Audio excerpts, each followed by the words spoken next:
Hey everybody, welcome back to another episode of the podcast Strikes Back. My name is George and you're listening to our review of How to Train Your Dragon, The Hidden World with the boys Connor. Hello. And Benny. Hi there. Guys, here we are for the third installment into the How to Train Your Dragon series. The first one came out in 2010, second one 2014. Wow. So it's been a while since this franchise started, but director Dean DeBlois is back for the third time. And here we are. We'll get into our non-spoiler component of the review. First up, let's kick things off with where everyone was sitting going into this film. I think, Connor, you're probably the biggest fan of this franchise going in. So how are you feeling about 1 and 2? I love 1. I think 1 is probably one of the better animated films of the last 10 years. Just soundtrack, look, story. I think it's just a really solid and wonderful little movie. 2, I also enjoyed. I think it had some really good highs. Overall, it didn't. I think it didn't quite live up to the first one, which again is a really tough sell. But nonetheless, I think it was pretty solid. Going into 3, I had a feeling that they might. There's a lot of offshoots of this franchise. You know, they've got a Netflix series. They've got little games and stuff like that. It's very much a franchise that is gearing for, or it seemed to be gearing for quantity over quality. So going into this third one, I was worried that that's what the motivation for, or at least I thought that that's how the execution would play out for this third film. Let's just pump a third one out there, probably the last in the series. So it doesn't have to be great. You don't have to follow it up. And that was kind of my worry. That was the more pessimistic side of me going into this film. So I wasn't expecting too much out of it, actually. Yeah. How about you, Benny? You're also a big fan of this. I think I'm an even bigger fan than Connor. Whoa. Son of a bitch. Take it back. I do take it back. How I started the war. I completely agree that the first one is totally one of the best animated movies I think ever. That and Kung Fu Panda were always the two DreamWorks ones that were like, man, they can do it too. Yeah. Every now and then. You mentioned the music specifically. John Powell is one of the least recognized and most fantastic composers out there. The music is probably the biggest saving grace of that first film, which is already fantastic, but that music just makes me tear up. Like the end, fucking amazing. The second one apparently happened. I know I saw it. Don't remember everything about it. I think there was a big dragon in it. I think his mum was in it. I think it was a massive letdown, just like Kung Fu Panda 2, which I think it's probably worse for me than Kung Fu Panda 2, which at least had Gary Oldman as a peacock.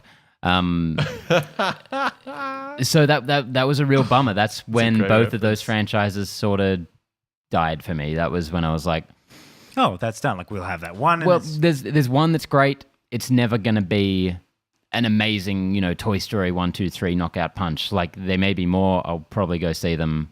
I might not actually.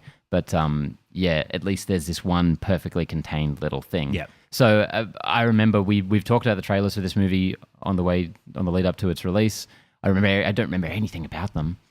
So I was not excited for this at all. Yeah, I really didn't like the trailers for this. I was very pessimistic going in. I didn't like the second one nearly as much as the first one. I share the same sentiment as you guys. And it just felt like it dragged the whole franchise down. So going in, I had really no expectations. And now maybe we should get into some positives. Because I think one of the biggest positives for me. Well, do you want to just tell us what you thought of the film in general? No, I reckon we can get to that as we go. But I think one of the biggest positives. Going in with our positives? No, like my positive after seeing the film. Okay, yeah.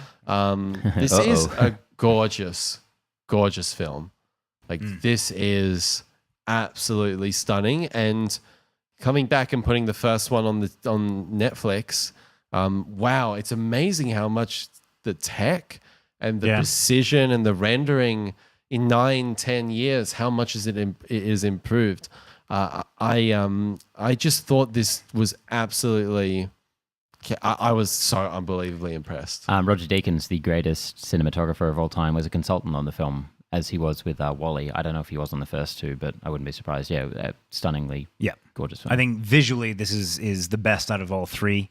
Given the timeline out of it, really impressed with that.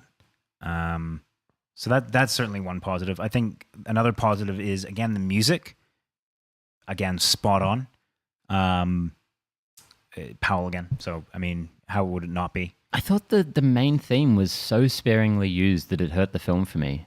You would have I don't know if I'm wrong, but I feel like it didn't crop up until the end, like properly. And you're I was probably like, right. man, I've been waiting for this the whole time. Like, I feel like it kind of cropped up once or twice, but I don't necessarily mind when it's used sparingly. I was so impressed with the general soundtrack as it was that, yeah, it didn't really. It kept the same vibe for me, if not the exact same theme. not to play my hand too early, but I guess if I'd been more engaged in anything else in the film, I wouldn't have minded so much that the score I loved wasn't happening.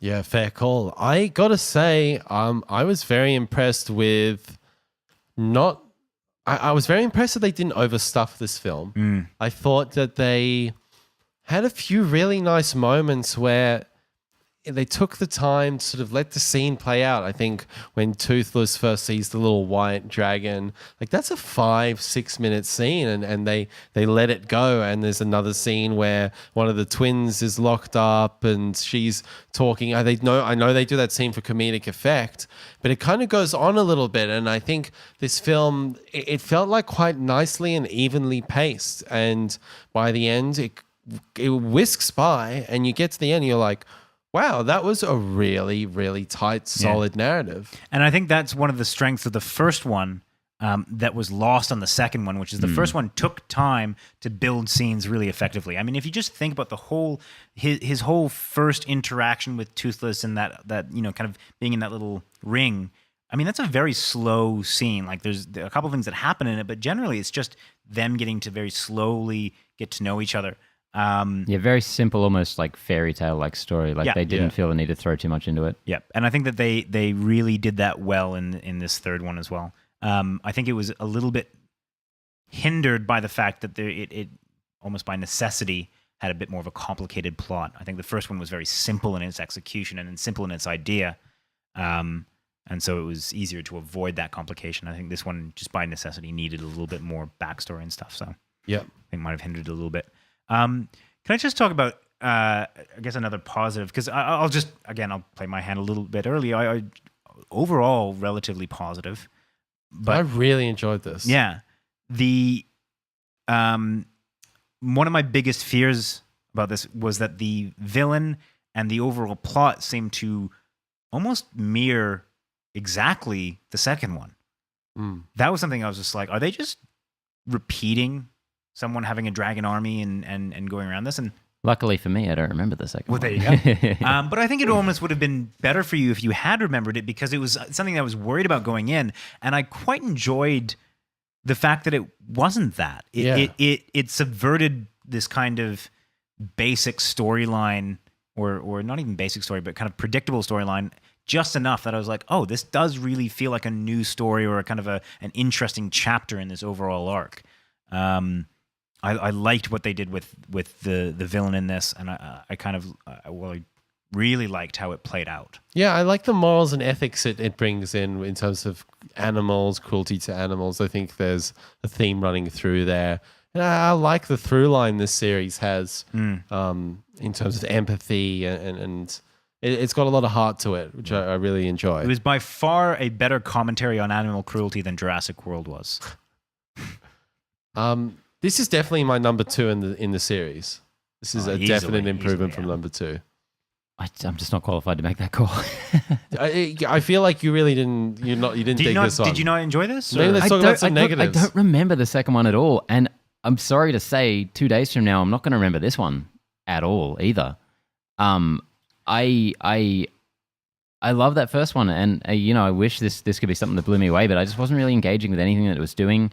I don't disagree with anything you said. I like those things as well, just not to any significant degree, unfortunately. I feel like the movie in its last, and we won't talk spoilers just yet, we'll get into it later, but the movie in its last, like its epilogue pretty much, essentially, that was the only part of the movie that really grabbed me and took me back to that first one and felt like an extension of that story in a way that I really connected with. Really? And I feel like you could almost take the second movie, presumably, and this one and edit them down into like one fantastic extension of that first movie.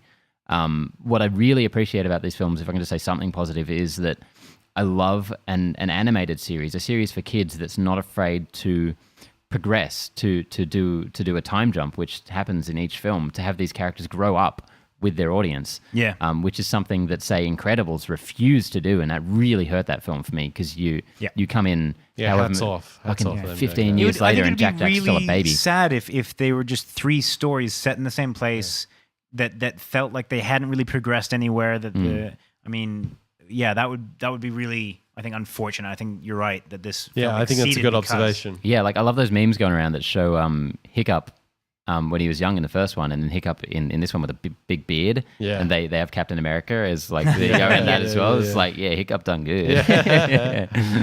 Yeah, I just had okay, there's something very personal about this film why I really like it. Is I own 2 cats and they're black and white. And literally these guys, the 2 dragons in this, it was like watching the cats on the screen. Like it was very unique to me and Being a father. yeah, like I just love that aspect to it. Why are you gonna do that, man? I got it. No, it's on him. Interestingly enough, I just looked up at the Rotten Tomato scores, and it's sitting at 100%. On 9 reviews. Yeah, I was about to say, having said that, 9 reviews, with the average rating being 7.3 out of 10, which I like that they've added that to Rotten Tomatoes now. It's a little subnote. So you can see that it's not like everyone wasn't like, this is the best movie greatest ever. film ever, It was just that this really didn't disappoint anyone. Yeah, well, the first one's on 98%, very deservedly so. The second one, I think, is about 93%. 93, what in the fuck? Yeah, I imagine the but rating see, is well, lower. I don't for it. disagree with that in that I think that was a movie that wasn't terrible. It just wasn't as good as the first one. I wouldn't have given it a bad review when I came out exactly. And I think that that's probably where most people landed. Like if you, of it. Totally, yeah. yeah, I think you'd be relatively hard pressed to fail that movie or give it a. I feel like I had a different opinion to you on the ending, Benny. We'll get into it more in spoilers, but I think that's one of the weakest part of this film, and it actually undoes a lot. Wow. And you know, maybe we can talk Are we about talking it. like Maybe the you can epilogue scene or the ending in general? the ending. So we can we'll talk about it. The ending in general. Well, let's talk about it. Give us a minute, Mark. Well, no. Start I'm and trying end. to say, like the way that it Well, ends and that specific epilogue scene, I think are 2 different kind of concerns. Yeah, We'll have to nut this out in I'm spoilers. not quite sure what you're referring We to, can't- obviously. Okay, yeah. So it's pretty clear. You know, I'm not understanding you. Which is why I tried to explain it What do more. you want from me? By the blank look on your face. But I just found this like an enjoyable little animated Yeah. romp. You know, it didn't overstay its welcome. It looked nice. Well, it looked more than nice, but The ending. I'll take it to task on the ending. I thought the writing, specifically the dialogue, was like mid-tier Saturday morning cartoon level. Like, sorry, we're late to the party. You're right on time. Like, it's so just why are they even putting words into these characters' mouths at this point? Yeah, it definitely didn't feel like maybe this one definitely felt more like a kids movie, quite definitively, than the first one. Very little of the humor worked for me. really? Yeah, You didn't like the little goblin dragon? they're okay. I love Craig Ferguson, so He's I'm with that man all and the the way. designs Caramba. of the creatures. All still great, but that's nothing we haven't seen before in these movies. I'll give you there's specific times of the dialogue where it did feel fairly basic. I think what did it for me, or what kind of carried it for me, was the themes, kind of the more thematic and the brush strokes of the film that really carried it. There was some devices that they used that I really enjoyed, and I will get to those in spoilers. But that I thought really pushed the story for me. Like it really improved it for me. So I found a large distracting element of the film for me, and this is through no fault of the film, was Tough Nut played a much bigger role in this than he has in previous movies. Just with a running joke of him trying to coach Hiccup in something. And he has been recast from the first two films. T.J. Miller, of course, played him in the first two films, then had a few troubles last year and lost a couple of jobs. This must have been one of them. I get the impression that he was just completely... Like, I think he must have recorded lines for this because I feel like the timeline of it all... Probably, he must have just been recast late in the game because he's still credited on Google, which is incorrect. But the guy was did a good enough job sounding like him, but I could still tell it wasn't him. So nothing of that. Yeah, it's just distracting, just making me think about bomb threats on trains while I'm watching a How to Train Your Dragon movie. So that was just unfortunately maybe that just says how involved I was with the film. Maybe. Yeah, that I agree that is something that. Throughout it, I hadn't actually looked up beforehand whether it was T.J. Miller, and I was like, that doesn't sound like T.J. Miller. It sounds like, and that kind of distracted me. But I did still like the character, and I liked the overall spin on it. I really don't like those twin characters. Really? No. I thought that scene with her in the prison was funny, but those characters really do nothing for me. Well, I think I've got to rewatch the first one. Maybe it's been a long time since I've seen that. Well, that's the funny thing about the cast of this film. It's such a throwback to when the first film was released 9 years ago. Because you've got like Christopher Mintz-Plasse in there, Jonah Hill doing a very minor role. Yeah. Kate Blanchett's returning from the second one with a very small role in this one, which I think was a good funny. idea. I love that she was there. Like that's what I was saying about the story kind of building and time passing. What else have we got? Any negatives? From your end, Connor? I think that not living up to the first is probably one of them. In more of the the first just is so kind of perfect in my eyes that this one, I don't think through any specific fault or through any specific area of the film failed. Just as a whole, doesn't seem as good, but. Overall, I was just really impressed with it. It did. I agree with Ben in that some of the dialogue seemed fairly basic. Yeah. But as I said, it's kind of carried by the overall themes. Yeah, a fair assessment. I like the themes of this franchise, as I've said. I would like to, if there's nobody else wants to contest this, fight me in the corridor. I'd like to wrap up and move into some spoilers because I'd really like to talk about this ending. Let's get into it. I had a really good time with How to Train Your Dragon, The Hidden World. So if you have cats, a black one and white one, check this out. This could be your number one movie ever. Yeah. I just had a good time with this. I thought it was a lot better than what I was expecting. It whisked by. I thought it was very well paced. And I don't think it overstayed its welcome. Love the designs, very full of color. I thought it was a very well put together, and for what they're trying to go for, the intent, I thought they pretty much nailed it. Yeah. I think this series will mean so much more to people 5 to 10 years younger than me, who've really grown up watching it over the years. The first one was very special to me. The other two haven't done anything for me at all. If you're a fan, if you like the second one, definitely check this out because it's at least as good. Oh yeah. If you're better than the second one. I can't say. If you're in the same boat as me and you'd like the first one and were disappointed with the second one, I can't strongly recommend this one. I'll say the exact opposite in that I can't, like, as someone that loved the first one and was very kind of middling on the second one, maybe a little bit positive. I think this is a must see because it for me kind of salvage the whole shebang. Well, sort of, yeah. It's a course correction for the Train Your Dragon franchise. Another trilogy on the way. And I think that they have positioned this nicely so that it will just be a little trilogy that sits on its own. In terms of movies, they'll definitely keep on with TV shows and other kind of merchandising and stuff like that, which, fair play to them. I don't watch it anyways. But as a movie trilogy, I think it's perfectly acceptable the way it is. I recommend seeing it. If nothing else, for beautiful visuals, great sound and music, and just an overall well put together film. Well, there we have it, guys. If you... Sorry. No. Let's get into spoilers. If you haven't seen this, get out of here. we got us a little bit early in Australia. So if you're in America, you're going to be waiting a while for the next segment. Come back in 8 weeks. Let's get into spoilers. Okay, so correct me if I'm wrong. Maybe I understood the kids' movie wrong. I mean, it's happened. It's happened before. The ending of this film is that the dragons have to go and live by themselves because they can't coexist with humans. But in the first movie, it's all about them kind of coexisting.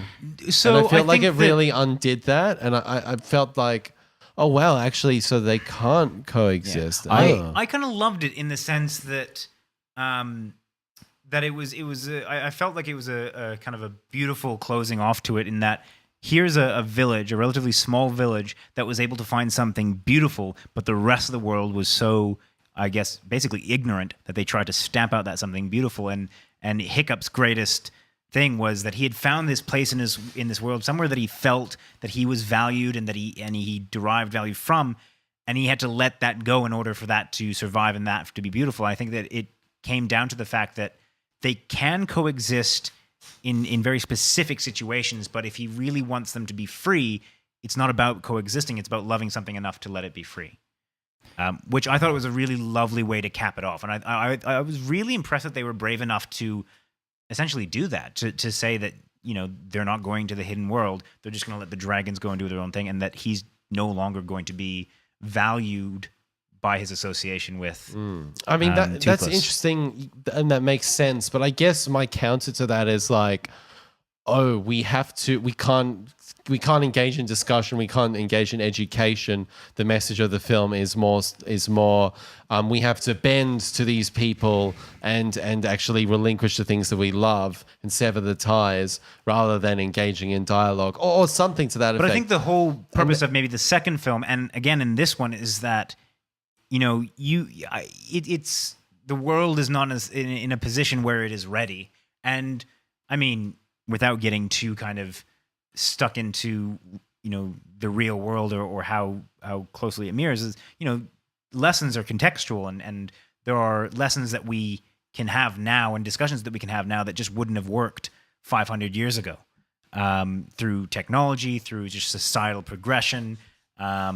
So I think it's completely valid to say that they have the intent, saying they even say it, like they'll stay until we are more evolved, until we are, as a society or as a species, come to the point where we can appreciate something that is beautiful like that without trying to destroy it. So yeah, I think that the personal struggle of Hiccup trying to find value in himself and not just by his association with Hiccup or with Toothless is a really kind of, and this is what I meant by thematically, I thought that was really beautiful. And I did like that. I really did like that. I guess it was the overall sentiment at the end that I didn't like. Yeah, I agree with both of you. I like the emotionality of like Hiccup having to say goodbye to Toothless. I think that's a cool place for the series to end. Yes. But I don't like the plot mechanics of, the whole world's out there trying to kill us because we have dragons. Quick, let's get rid of the dragons. Like, just the way it all works out at the end, it all felt all for nothing to me. That's exactly how I felt. What were they fighting for? To get rid of the dragons? Everyone was trying to get rid of the dragons, essentially. It's like what if they're just like, hey, bad guys, we're getting rid of them. Yeah. Like it's like they're tenants in a fucking shitty building. It's like, all right, we've got pets, we're getting rid of them. Don't worry, don't kick us out. Yeah, it's like, and don't worry, we're gonna bend. We're gonna bend over backwards, and we're gonna get rid of them. You win, they're gone. Yeah, and it all just felt like a lot of like you end up. Yeah, I don't know. I felt like that undid a lot of the really success, like the amazing message you get in this series, and the amount of empathy this series shows. I really love it on that level, and for some reason that ending just didn't quite seem to fit in with the overall message of this series. And I also didn't like the separation of Hiccup and Toothless on the level where I liked that symbiosis they'd kind of achieved, where they were both disabled to an extent. They both needed each other, and it was like, no, he's made him a new towel. He didn't want it before. He's like, well, now he does. It's like, okay.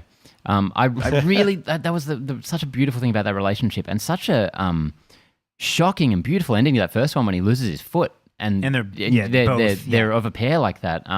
So yeah, that was kind of a shame to me. I agree in the sense that I felt bad that they lost that.